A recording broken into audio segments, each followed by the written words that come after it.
Namaskar and welcome to this course once again. This course is on accounting and finance for civil engineers and we are offering it together at IIT Kanpur and IIT Delhi. In this lecture, we will start our discussion on economic decision making.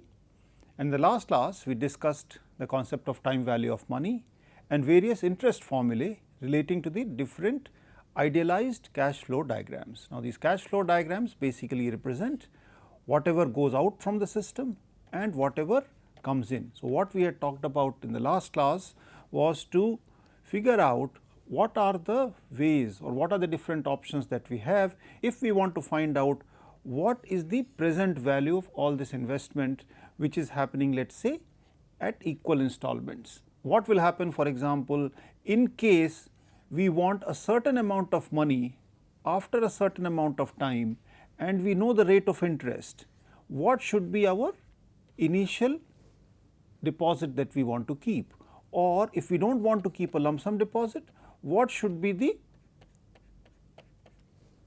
equalized installments of deposits that we want to keep, so that they will grow into this fund at the end of this time period with a certain rate of interest. So, these formulae we had discussed in the last class, and now in this class we will get started with some of the methods that are used for economic decision making in construction projects, beginning with the evaluation of available options. Now, before we do that, we would like to introduce to you the concept of interest tables. These tables are available to find different interest factors at varying interest rates and time periods, and they basically serve as ready reckoners. Let us, for example, consider the business of single payment compound amount factor, the SPCAF, what we talked about. We said that given P, given the rate of interest and the time period, what will be F? And what we had given was a formula like this, which is basically nothing but the compound interest formula that we usually see. So, instead of that, we could use a table like this, which is given for an interest rate of 5%, and it says that if the time changes the way it is shown here, how will a single rupee or a unit value, how it will change. So, at the end of 1 year it will obviously become 1.05, at the second year it will become 1.102 and so on, depending on the compounding that we are doing. So, this is how this table or this part of this table, which is the compound interest factors. So, this part of this table can be used for this formulation that is given here, compound amount factor, find F given P. Similarly, the same table also helps you determine the single payment present worth factor, which basically what we talked about was like this, that given this F, what is its present worth? And the formula we had given was something like this, and we go back to the same table. If the rate of interest is 5%, what would be the present value of a unit at the end of n years at a certain rate of interest? So, now in this case this table is for 5%. So, we know that the rate of interest is 5%. So, we can see that if we have the present worth of 0.9524, it will have a value of 1 at the end of 1 year. Similarly, an amount of 0.907 is what will grow to a unit value at the end of 2 years and so on. So, obviously, if we keep changing this interest rate, these numbers will change, and these are available to us in different textbooks. We also have a similar column in that table for the equal payment sinking fund deposit factor, which means that if we want a certain amount F at the end of n years for a given rate of interest R or I, then what should be this equalized saving of A? And the formula we had given was something like this, and here is the third column which talks about the sinking fund factor, find A given F, and then we see that obviously if it is the first year itself, then the whole thing has to be there 1, and if it is 2 years, this value you can see is slightly less than 0.5, this value is more less than 0.33 and so on and so forth. So, similarly, we can go on and talk about the equal payment capital recovery factor, which is something like this, that given P, what should be the A, and so on. So, I am not getting into the details of this discussion, and not only this factor, but so many other informations or factors are available to you for ready reckoners, which you can directly refer to, but we have to be careful that we look at the right table. We look at the right factor and the right interest rate. So, obviously, that is the caution that we must exercise, and once we do that, these tables help us determine the different factors that we talked about in the last class. Now, what we will do today is actually an application of these factors and these principles in economic decision making by way of choosing the right option or trying to make a recommendation for a certain option given different options. Let us try to do that. We have been emphasizing in this course that construction managers are often called upon to compare alternatives and choose one of them. Obviously, when you have to compare alternatives, you have also to formulate the alternatives. You would recall that in one of the discussions we said that we need to generate options and then evaluate them. So, there are models which we need to understand when we say that, okay, given a certain set of information, how do we model that information in a manner that we can apply the kind of knowledge that we have. So, consider two options of equipments, let us say A and B, where A has a high initial cost and low maintenance cost, whereas B has a low initial cost and a high maintenance cost. Now, how do we compare these two? What you will see in today's lecture is that we will actually be using the idealized cash flow diagram over and over again, except that that cash flow diagram will be an idealized cash flow diagram to the extent that it carries the information given in the text. So, for example, for this particular problem, what we are really saying is that we have option A, where the initial investment is high, but the subsequent maintenance cost is low. Compared to that, the option B has a lower initial investment, but a higher periodic maintenance as far as the operation period is concerned. So, depending on these values here, we need to make a decision, and obviously, if it is as simple as this, then we know that we can apply some of the methods or some of the formulae that we have been exposed to make a judgment. Now, some of the commonly used methods for this purpose are given here. What we talk about is the out of pocket commitment, the average annual rate of return, the payback period, discounted payback period, present worth comparison, internal rate of return method, future worth comparisons, equivalent annual charge, benefit cost ratio, and the incremental rate of return method. So, this is a long list of methods that are available to us to be able to compare options, and each of them has certain special features, and we can use a method which is easy, but we should understand its limitations. Sometimes we want to do a rigorous analysis, and therefore, we need to choose a method appropriately. So, as far as these methods are concerned, these first three, that is out of pocket commitment, the average annual rate of return, and the payback period, they do not consider the time value of money and are useful when the lives of alternatives are short. So, obviously, when we have been talking about the time value of money concept, it stands to reason that, okay, in cases where the whole time span in which we are making a decision is small, then we can ignore the effect of time value of money. But if that span is longer, then we must consider the time value of money, and that is where we have to understand whether we should use one of these methods or not. The others here use the concept of time value of money. So, what we will do today is get started with some of the methods, go to some point and then try to take a break and come back and visit them if required once again. So, coming to the first of those methods, the out of pocket commitment, which does not consider the concept of time value of money. Out of pocket commitment is the total expense required for an alternative. So, in a manner of speaking, it is an extremely simplified model, perhaps simplistic, as we shall see in an example. So, a precast concrete factory has to produce, let us say, 1 lakh or 100,000 railway sleepers per year. a choice has to be made between steel formwork and wooden formwork, whose details I will shortly give you in a table. Make a recommendation on which of the formwork systems should be used on the principle of out of pocket commitment. So, what is the information that is available to us? Useful life as far as steel formwork is concerned, let us say is given to be 1 year. In the case of wooden formwork, it is 1 month.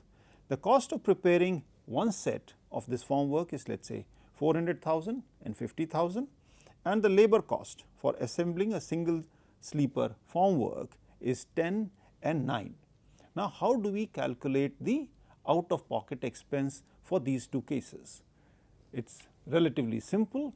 As far as the steel formwork is concerned, we talk in terms of 1 lakh sleepers per year. So, we are talking of an annual out of pocket expenditure or commitment as 1 lakh into 10 plus 400,000, which is basically 1 lakh into 10 plus 400,000. So, once you prepare a set of formwork, then you can use it for 1 year, and all that you really need is the labor component. So, if you do that, your out of pocket expenditure is simply 100,000 into 10 plus 400,000, which is 14 lakhs or 1.4 million rupees.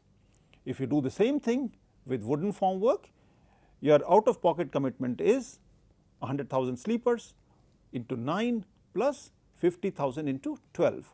This 50,000 into 12 is coming from the fact that for wooden formwork, given that the life of that formwork is only 1 month, in 1 year you will require 12 of those formworks, and therefore, your out of pocket commitment is 15 lakhs or 1.5 million.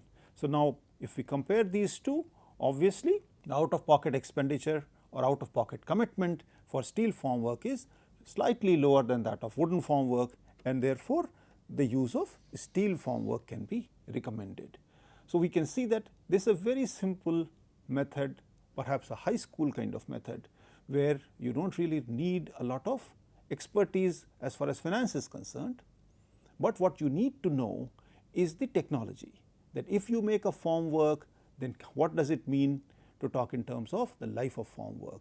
What does it mean that even if you have the formwork, there is certain labor component involved in manufacture of those sleepers. So, once you know these kind of things, you can easily calculate the out of pocket commitment. Now, let us try to talk about the average annual rate of return, that is the AARR method. Now, alternatives in this case are evaluated on the basis of the average rate of return, which is expressed in terms of percentage of the original capital. So, here too, let us try to look at a illustrative example. A contractor has 2 brands of excavators, let us say A and B, to choose from. Suppose both the brands are available for a down payment of 4 lakhs, that is 400,000, and both brands have a useful period of 4 years. So, obviously, you can see that we have simplified the situation. That is, we have said that both these brands have the same initial cost and they have the same service life. Further, it is known that brand A is estimated to give a return of INR 50,000 for the first year, 150,000 for the second year, and 200,000 for the third and fourth year, whereas brand B is expected to give a return of 100,000 for all the 4 years. So, in order to compare, obviously, the question is which brand should be chosen using the AARR method. So, we go back to our good old friend, the cash flow diagram, and for brand A, this is the initial investment, and we are talking in terms of lakhs, and what the return we are getting is 0.5, 1.5, 2 and 2, that was the information given in the text. Similarly, for brand B, the initial investment is 4 lakhs and we are getting 1 lakh uniformly for the next 4 years, which is the service life of this equipment. Now, the average annual rate of return for brand A is calculated as the sum of all these numbers, that is 0.5, that is 50,000, 150,000, 200 and 200,000 each, and we get a total of 600,000, and since we are talking of the average annual, we divide this by 4, we get the return as 150,000. So, this 150,000 expressed in percentage of the original invested capital basically becomes 150 divided by 400, which is this value, and we get an AARR of 37.5% as far as brand A is concerned. Similarly, if we do this calculation for brand B, we will find that the AARR is only 25%. Obviously, given that the ARR of A is higher, we could simply recommend A as the option to be chosen.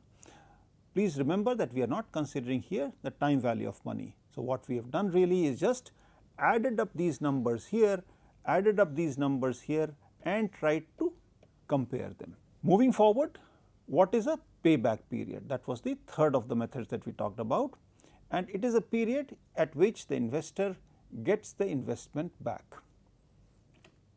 It does not consider the time value of money, and obviously out of the various options available, a project or an investment with a shorter payback period would be preferred. So, now let us take an example and see how this works. We go back to the more or less the same problem, that is excavators A and B having a 4 lakh of initial investment, 4 years of service life, and the same data that we had of 50,000, 150,000, 200 and 200,000, and the same values for B. Now, if we apply the payback period method, what is a better method? Now, if we apply the payback period method, which is a better buy? Should we go for brand A or should we go for brand B? So, in this case again, the cash flow diagrams will be the same, except that the payback period for brand A is 3 years and the payback period for brand B is 4 years. Now, how do we get these 3 years? We had an investment of 4 lakhs, and what we want to see is at what stage will the 4 lakhs be recovered. So, in this case we find that it is 0.5 plus 1.5 plus 2 gives you 4, and therefore, in 3 years you have recovered your investment, and that is what we say that in the case of brand A the payback period is 3 years, whereas in the case of brand B the payback period is 4 years, because only at the end of 4 years you have a recovery of 4 lakhs which you invested in the beginning. So, here too, since the payback period of A is lower than that of B, A should be chosen. So, that is a straightforward example that we did. Let us try to do a slightly more involved example in the case of the payback period. So, let us consider two investments or two alternatives A and B for a company. The initial investment for both cases, let us say, is 50,000, and in option A it is estimated to give 10,000 in the first year, 20,000 in the second year and 15,000 for the next 4 years, and in option B gives us 10,000 for all the 6 years. Now, if this is the data available, the question is which is a better alternative using the payback period approach. So, we go back to our cash flow diagram for the two cases. We invest 50,000 here in both cases and try to see what our receipts are, and this information is available to us by way of a text, and we can check this out. And now, how do we calculate the payback period in these two cases? Because in the previous case we had a situation where we could simply add up something here and it came to a same number as the investment, but in this case it does not happen because we have 50,000 here, and if we go on adding we will get 10 and 20 is 30. Up to this point it is 45, but at this point it becomes 60. So, what we really need to do is to find out some kind of an interpolation between these two numbers. That is, we can almost intuitively see from this data that the payback period for project A would be somewhere between 3 and 4 years, and if we do that calculation we will find that with linear interpolation it is 3 years and 4 months. Similarly, for the payback period in case of project B, given those numbers the way they are, the option B has the payback period of 5 years. Obviously, since the project A has a lower payback period, that is the preferred recommendation that we can make. Let us try to once again recapitulate and try to take a closer look at the payback period method. Now, all costs and revenues on the investment prior to the payback period are included without considering the difference in their timing.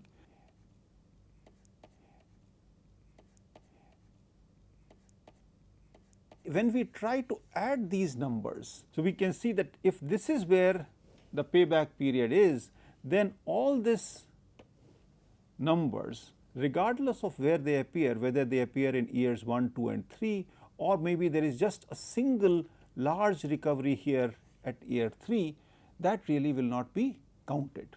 That does not affect our results. So, all the investment prior to the payback period are included without considering the difference in their timing. Similarly, all economic consequences beyond the payback period are completely ignored.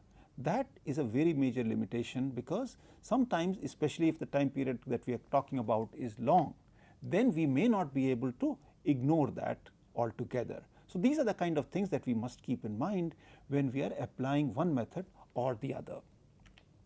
Results obtained using the payback method may not select the correct alternative every time. This is particularly true in situations where the salvage values are predominantly high. Salvage value, if you will recall, is the value of an equipment at the end of its service life. Because we are not considering anything beyond the payback period, then the whole idea of salvage value and so on is not even coming into the picture. So, if that salvage value is high or the time of consideration is high, then the payback period method may not be the best alternative. But the question is, if the payback period calculations are approximate and may even lead to the selection of a wrong alternative, then what is the use of this method? It is not that it is completely useless. If we can take a close look once again, the payback period indicates how long it takes for the investment to be recovered from its benefits. It is a back of the envelope simple calculation. A rapid return of invested capital means that it can be reused sooner for other purposes, and thus the payback period indicates the speed of the return of an investment, which may be quite important for a company that is running short on working capital. However, as the payback period may not provide an overall economically efficient solution, it should not be considered as a suitable replacement for accurate economic analysis, and that is really true for a lot of things that we do in different walks of life. Whatever is very simple has obvious limitations, and we must try to be rigorous if it is required. For the back of the envelope, simple first level iterations, first level calculations, simple assumptions help. So, that is what the payback period is all about, and if we need to do more rigorous analysis, we should not shy away from that. Now, let us try to understand the importance of time value of money in evaluating options. All these three options that we have talked about so far did not consider the time value of money. First of all, let us talk about the discounted payback period. Now, similar to the payback period, this period, which is the discounted payback period, is the same as the payback period, except that it considers the time value of money also. That is, the payback period method incorporating the time value of money concept is basically the discounted payback period. So, let us try to take a look at an illustrative example. A businessman invests 120,000 and earns a return from this investment. The cash flow diagrams for this investment are given in the table, which I am going to share with you shortly. Determine the discounted payback period for an interest rate of 10%. So, suppose this was the data that is given. There is an investment of 120,000 and these are the returns at different points in time. We convert it to a cash flow diagram that 120,000 is invested and 51, 47, 25, 43.9, 46 are recovered at year 1, 2, 3, 4 and 5. Now, what we need to do is to actually bring all these values to the present worth. And how do we do that? We have used the single payment present worth factor, and that is what we will use to reduce all these values to the present worth. Now, how do we go about doing it? This is the table that we have. So, this is the cash flow that is given to us. This is the discount factor of SPPWF from the tables that we showed, and for 1 year it is 0.9, second year it is 0.826, third year it is 0.751 and so on. So, if these are the values which are absolute and given here, these values turn out to be these values once we take this factor into account. So, these values of 51, 47, 25, 43.9 and 46, they get discounted to these values, and these are the present worth of these future returns. So, if we do that and try to determine the cumulative values, then what we need to do is to say that okay, we invested this much, having recovered this much, this is what is still balance, and so on and so forth. And if we do that, the discounted payback period is the time at which the sign of the cumulative discounted cash flow changes, which is somewhere in between these two, that is between 3 and 4 years, let us say 3.5. So, we can do a linear interpolation and try to find out a more accurate number. Now, as a food for thought for you, please try to evaluate the payback period. Do not consider the time value of money and try to do the payback period and see what is the difference and try to reconcile that in your mind as to how that difference is arising and how will you interpret it.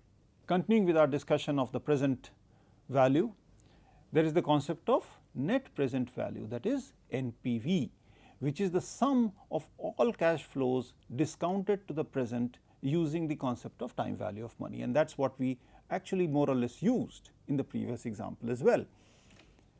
What it really means is that we calculate the present value of all these CFTs at different points in time and try to find out whether or not the NPV is greater than 0 or less than 0. What we are effectively doing is that the NPV is the sum of all the CFTs to the present value. So, if we have one CFT here, there could be another one here, there is another one here, another one here, all these brought here and added up. This is what is giving you the NPV, and how we can do that is by using the single payment present worth factor. So, in a nutshell, if the NPV is greater than 0, then the project creates value to the investor, and if it is less than 0, it is a loss making venture, and usually alternatives are assessed based on their NPV. Let us try to consider an illustrative example as to how we compute the NPVs. Here is a situation where cash flow projections for a proposal are shown in this table.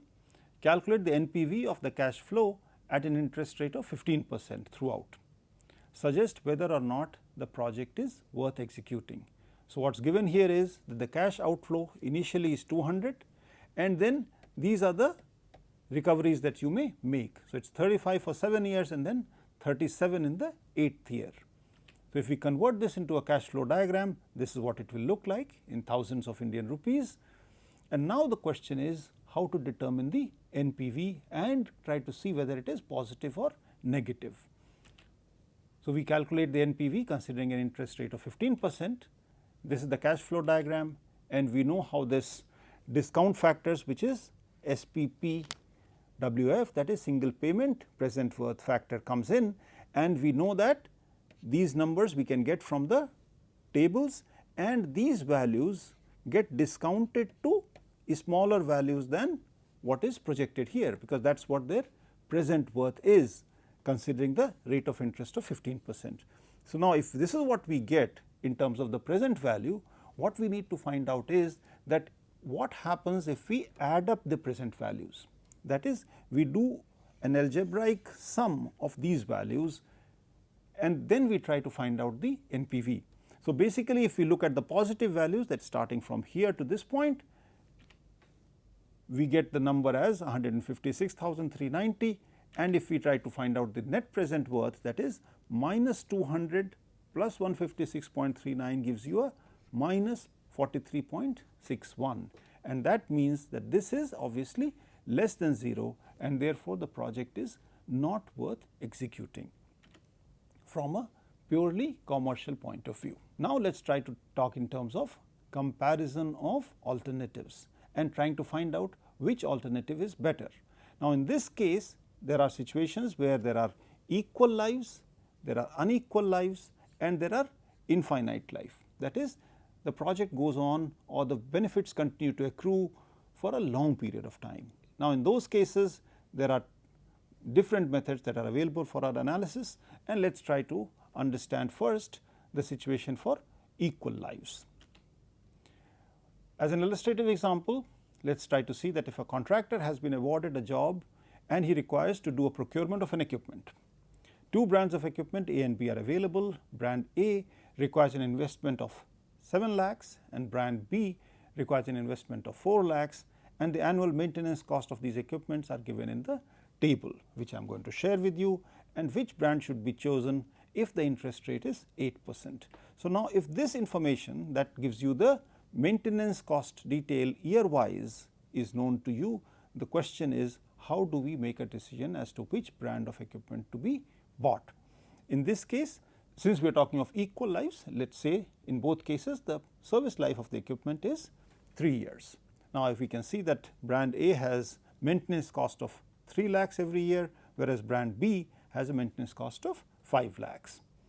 We convert this information to our good old cash flow diagrams for the two brands of equipment. In brand A, we have an initial cost of 7 lakhs, which is only 4 lakhs here, but here we have 3 lakhs as a recurring expenditure for the 3 years, and the recurring expenditure here in case of brand B is 5 lakhs. So, this issue is to compare these two brands.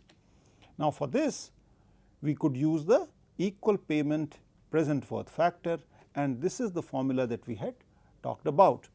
And if we do that, then the NPV for equipment A is negative all the time. It is 7 lakhs which is coming from here, and it is this notation. This is the notation which talks about what is the present worth of an A which is occurring at an equal level for 3 years given the interest rate at 8%. So, if you look up that table, you will find that that factor is 2.59, and if we multiply this 2.59 by the 3 lakhs, which is the number here, we would get the NPV to be 14.77 minus. Similarly, if we do this calculation for the brand B, the number turns out to be minus 16.95. So, because the NPV of A is higher, brand A is preferred. The question that I would like to ask you is, how do you look at this number of 2.59?